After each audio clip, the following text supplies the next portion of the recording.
আমি সবাইকে একটু বলছি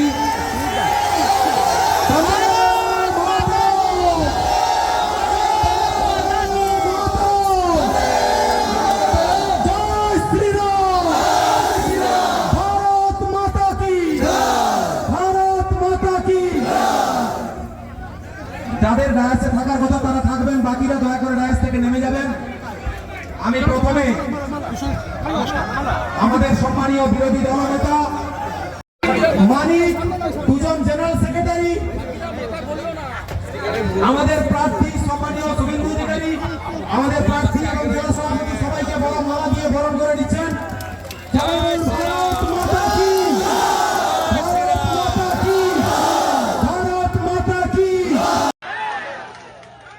এই অবিভক্ত মেদিনীপুর ও প্রশাসনিক ভাবে ভাগ করেছে তো বয়ে গেছে, মনে, আত্মায়, হৃদয়ে, মানসিকতায়, কথাবার্তা, সামাজিক ধর্মীয় আচরণে, খাদ্যাভ্যাসে পান্তা মুড়ি খাওয়া লোক আমরা, গায়ের লোক। এবারে 35টা আসন, লোকসভাতে লিড ছিল 19টা, এবারে একটা দুটা হয়তো পাবে, তাও পাবে কিনা জানি না। আমরা কমপ্লিট থাকলে এমসিসির পরে করে থাকলে আমরা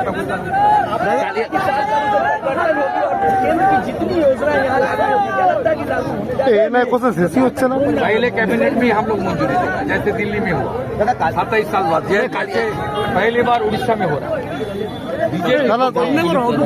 दादा 27 साल बाद आप देख लिया दिल्ली में सब विश्वकर्मा योजना से लेकर ठीक है तो बेटी पढ़ाओ बेटी बचाओ चालू हो गया। ऐसे उड़ीसा में हुआ, बंगाल में पहले कैबिनेट में सब होगा, जितना फर्जी मामला करा सब उठा लूंगा। जो लोग को फर्जी मामला में जेल में डाला वो लोग को साथ बीजेपी रहेगा।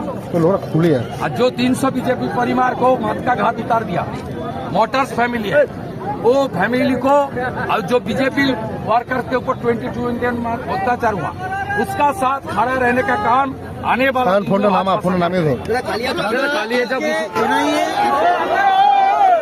पौर दुर्नीति मामला मंत्री का